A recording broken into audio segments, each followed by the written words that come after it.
السلام علیکم ورحمۃ اللہ وبرکاتہ۔ جب رمضان المبارک کا چاند نظر آتا تو آپ صلی اللہ علیہ وآلہ وسلم فرماتے تھے، یہ چاند خیر و برکت کا ہے، یہ چاند خیر و برکت کا ہے۔ میں اس ذات پر یقین رکھتا ہوں جس نے تجھے پیدا فرمایا۔ حضرت جبرائیل علیہ السلام نے دعا کی کہ ہلاک ہو جائے وہ شخص جس کو رمضان کا مہینہ ملے اور وہ اپنی بخشش نہ کروا سکے، جس پر حضرت محمد صلی اللہ علیہ وآلہ وسلم نے ارشاد فرمایا آمین۔ حضرت جبرائیل علیہ السلام کی یہ دعا اور اس پر حضرت محمد صلی اللہ علیہ وآلہ وسلم کا آمین کہنا، اس دعا سے ہمیں رمضان کی اہمیت کو سمجھ لینا چاہیے۔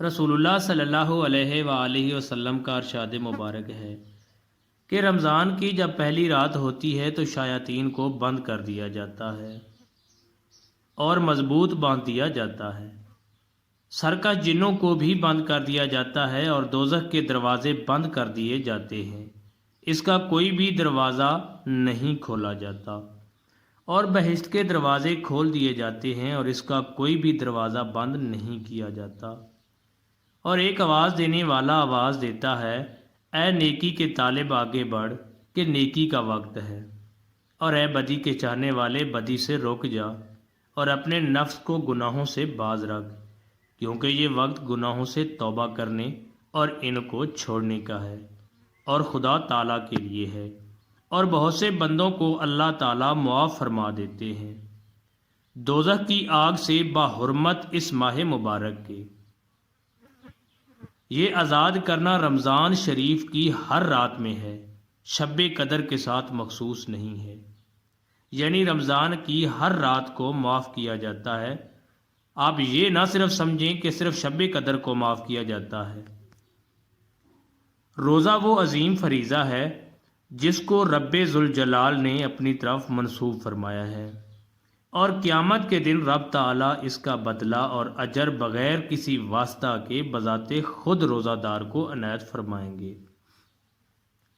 خداوند کریم نے اپنے بندوں کے لیے عبادت کے جتنے بھی طریقے بتائے ہیں ان میں کوئی نہ کوئی حکمت ضرور پوشیدہ ہے۔ نماز خدا کے وصال کا ذریعہ ہے، اس میں بندہ اپنے معبود حقیقی سے گفتگو کرتا ہے، بے عینے ہی روزہ بھی خدا تعالیٰ سے لو لگانے کا ایک ذریعہ ہے۔ حدیث مبارکہ میں ہے، رمضان ایسا مہینہ ہے کہ اس کے اول حصہ میں حق تعالیٰ کی رحمت برستی ہے، جس کی وجہ سے انوار و اسرار کے ظاہر ہونے کی قابلیت و استعداد پیدا ہو کر گناہوں کے ظلمات اور معصیت کی کثافتوں سے نکلنا میسر ہوتا ہے، اور اس مبارک ماہ کا درمیانی حصہ گناہوں کی مغفرت کا سبب ہے، اور اس ماہ کے آخری حصہ میں دوزخ کی آگ سے آزادی حاصل ہوتی ہے۔ حضرت جابر بن عبداللہ رضی اللہ تعالیٰ عنہ سے روایت ہے کہ حضور صلی اللہ علیہ وآلہ وسلم کا فرمان ہے کہ میری امت کو ماہ رمضان میں 5 چیزیں ایسی عطا کی گئیں جو مجھ سے پہلے کسی نبی علیہ السلام کو نہ ملی۔ پہلی یہ کہ جب رمضان المبارک کی پہلی رات ہوتی ہے تو اللہ تعالیٰ ان کی طرف رحمت کی نظر فرماتا ہے، اور جس کی طرف اللہ تعالیٰ نظر رحمت فرمائے اسے کبھی بھی عذاب نہ دے گا۔ دوسری یہ کہ شام کے وقت ان کے منہ کی بو جو بھوک کی وجہ سے ہوتی ہے اللہ تعالیٰ کے نزدیک مشک کی خوشبو سے بھی بہتر ہے۔ تیسرے یہ کہ فرشتے ہر رات اور دن ان کے لیے مغفرت کی دعائیں کرتے ہیں۔ چوتھے یہ کہ اللہ تعالیٰ جنت کو حکم دیتے ہوئے ارشاد فرماتا ہے، میرے نیک بندوں کے لیے مزین ہو جا، عنقریب وہ دنیا کی مشقت سے میرے گھر اور کرم میں راحت پائیں گے۔ پانچواں یہ ہے کہ جب ماہ رمضان کی آخری رات آتی ہے تو اللہ تعالیٰ سب کی مغفرت فرما دیتا ہے۔ حضرت سہل بن سعد سے روایت ہے کہ جنت کا ایک دروازہ ہے جس کا نام ریان ہے، جس سے قیامت کے دن صرف روزہ دار گزرے گے، ان کے علاوہ اس دروازے سے کوئی دوسرا نہیں گزرے گا۔ حضور اکرم صلی اللہ علیہ وآلہ وسلم کا ایک اور ارشاد گرامی ہے کہ روزہ دار کے منہ کی بو اللہ تعالیٰ کے نزدیک مشک کی بو سے زیادہ پسندیدہ ہے۔ گویا روزہ دار اللہ تعالیٰ کا محبوب ہو جاتا ہے کہ اس کی منہ کی بو بھی اللہ تعالیٰ کو پسند اور خوشگوار ہوتی ہے۔ رمضان کے اس مبارک ماہ کی ان تمام فضیلتوں کو دیکھتے ہوئے مسلمانوں کو اس مہینہ میں عبادت کا خاص اہتمام کرنا چاہیے اور کوئی لمحہ ضائع اور بیکار جانے نہیں دینا چاہیے۔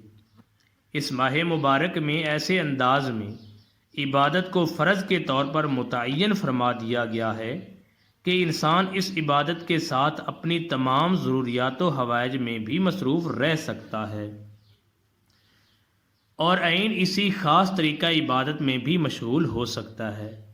ایسی خاص طریقہ کی عبادت کو روزہ کہا جاتا ہے جسے اس ماہ میں فرض فرما دیا گیا ہے۔ روزہ ایک عجیب عبادت ہے کہ انسان روزہ رکھ کر اپنے ہر کام کو انجام دے سکتا ہے۔ روزہ رکھ کر صنعت و حرفت، تجارت و زیارت، ہر کام بخوبی احسن کر سکتا ہے۔ اور پھر بڑی بات یہ ہے کہ ان کاموں میں مشغول ہونے کے وقت بھی روزہ کی عبادت روزہ دار سے بے تکلف خود بخود صادر ہوتی رہتی ہے اور اس کو عبادت میں مشغولی کا ثواب ملتا رہتا ہے۔ یہ تھی روزہ کی فضیلت۔ پیارے ناظرین، اس کو دوسروں کے ساتھ ضرور شیئر کریں تاکہ زیادہ سے زیادہ لوگ سن سکیں۔ اللہ تعالیٰ آپ کو اجر دے۔ السلام علیکم ورحمۃ اللہ وبرکاتہ۔